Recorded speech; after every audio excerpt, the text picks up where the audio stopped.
इंदिरा एकादशी जो आश्विन माह में पड़ती है। इंदिरा एकादशी पर जगत के पालनहार भगवान विष्णु का पूजन किया जाता है।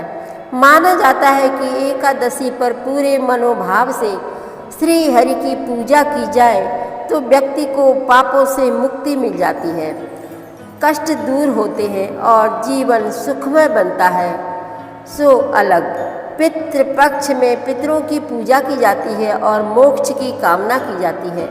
ऐसे में एकादशी का महत्व और भी ज़्यादा बढ़ जाता है। इस साल इंदिरा एकादशी की तिथि पंचांग के अनुसार इंदिरा एकादशी का व्रत आश्विन माह के कृष्ण पक्ष की एकादशी तिथि पर रखा जाता है। इस साल यह तिथि 27 सितंबर शुक्रवार दोपहर 1:20 से शुरू होकर अगले दिन 28 सितंबर शनिवार दोपहर 2:49 तक रहने वाली है। इसके चलते उदया तिथि को ध्यान में रखते हुए 28 सितंबर के दिन ही इंदिरा एकादशी मनाई जाएगी और इसी दिन इंदिरा एकादशी का व्रत रखा जाएगा। इंदिरा एकादशी के व्रत का पारण अगले दिन 29 सितंबर रविवार सुबह 6:13 से लेकर सुबह 8:36 के बीच किया जाएगा। पितृपक्ष में पड़ रही इंदिरा एकादशी व्रत का पूजा करने के लिए सुबह उठकर स्नान पश्चात व्रत का संकल्प लिया जाता है। इस दिन स्वच्छ वस्त्र धारण किए जाते हैं। पीला रंग भगवान विष्णु को प्रिय माना जाता है, इसलिए एकादशी पर पीले रंग के वस्त्र पहनने का विशेष महत्व होता है। इस एकादशी की पूजा के लिए चौकी सजाकर उस पर भगवान विष्णु की प्रतिमा स्थापित की जाती है। अब पूजा शुरू होती है। पूजा में पीले फल, पीली मिठाई, पीले फूल और तुलसी शामिल करने की विशेष मान्यता है। इसके बाद श्री हरि के समक्ष दिया जलाया जाता है, अक्षत और माला अर्पित की जाती है और विष्णु मंत्र पढ़े जाते हैं। इंदिरा एकादशी की कथा पढ़कर और आरती करने के बाद इंदिरा एकादशी की पूजा संपन्न हो जाती है। इंदिरा एकादशी की कथा इस प्रकार है। इंदिरा एकादशी व्रत कथा।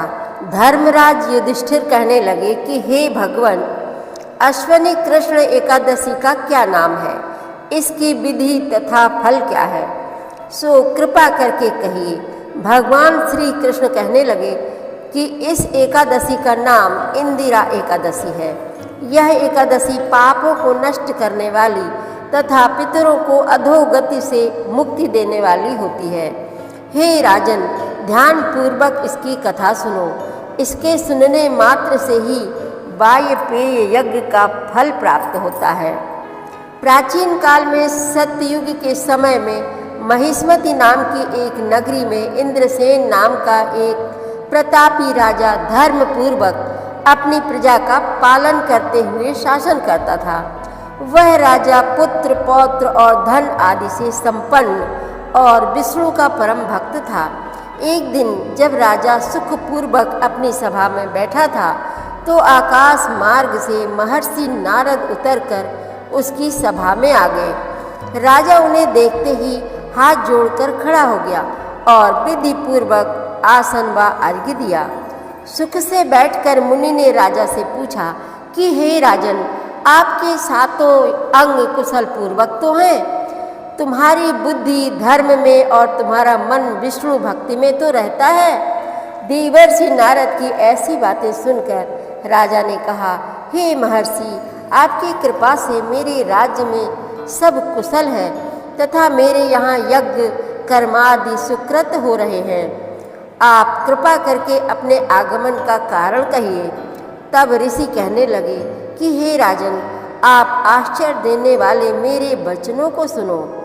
मैं एक समय ब्रह्मलोक से यमलोक को गया।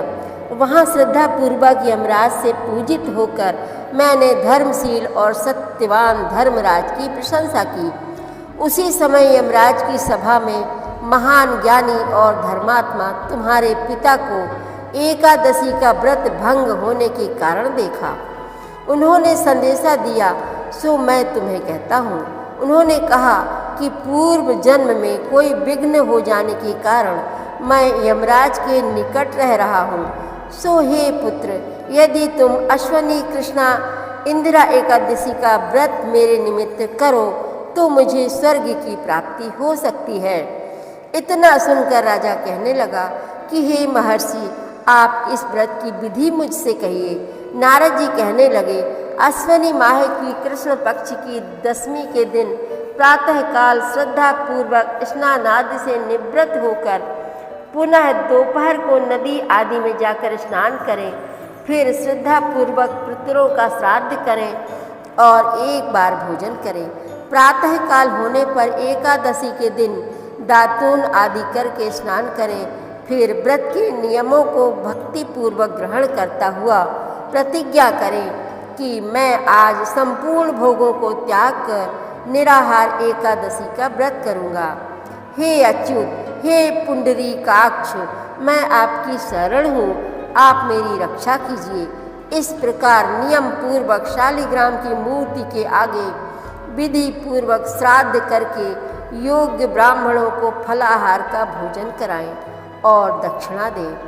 पितरों के श्राद्ध से जो बच जाए उसको सूंघ कर गौ को दें तथा धूप, दीप, गंध, पुष्प, नैवेद्य आदि सब सामग्री से ऋषिकेश भगवान का पूजन करें।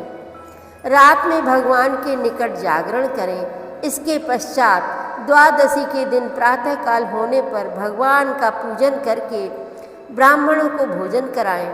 भाई बंधुओं, स्त्री और पुत्र सहित आप भी मौन होकर भोजन करें। नारद जी कहने लगे कि हे राजन, इस विधि से यदि तुम आलस से रहित होकर इस एकादशी का व्रत करोगे तो तुम्हारे पिता अवश्य ही स्वर्गलोक को जाएंगे। इतना कहकर नारद जी अंतर्ध्यान हो गए। नारद जी के कथनानुसार राजा द्वारा अपने बांधवों तथा दासों सहित व्रत करने से आकाश से पुष्प वर्षा हुई और उस राजा के पिता गरुड़ पर चढ़कर विष्णु लोक को गए। राजा इंद्रसेन भी एकादशी के व्रत के प्रभाव से निष्कंटक राज्य करके अंत में अपने पुत्र को सिंहासन पर बैठाकर स्वर्ग लोक को गए। हे युधिष्ठिर, यह इंदिरा एकादशी के व्रत का महात्म्य मैंने तुमसे कहा। इसके पढ़ने और सुनने से मनुष्य सब पापों से छूट जाते हैं और सब प्रकार के भोगों को भोग कर वैकुंठ को प्राप्त होते हैं। कथा संपूर्ण हुई। जय श्री कृष्णा। राधे राधे। प्रतिदिन श्री रामचरितमानस पाठ में शामिल होने के लिए हमारे चैनल अपनी विरासत को सब्सक्राइब कर लीजिए और घंटी का बटन भी दबा दीजिए, जिससे रोज़ सुबह 7 बजे आपके मोबाइल में एक दोहा रामायण पाठ का आ जाएगा। वीडियो को ज़्यादा से ज़्यादा शेयर करके इस नए काम में भागीदार बनिए। धन्यवाद।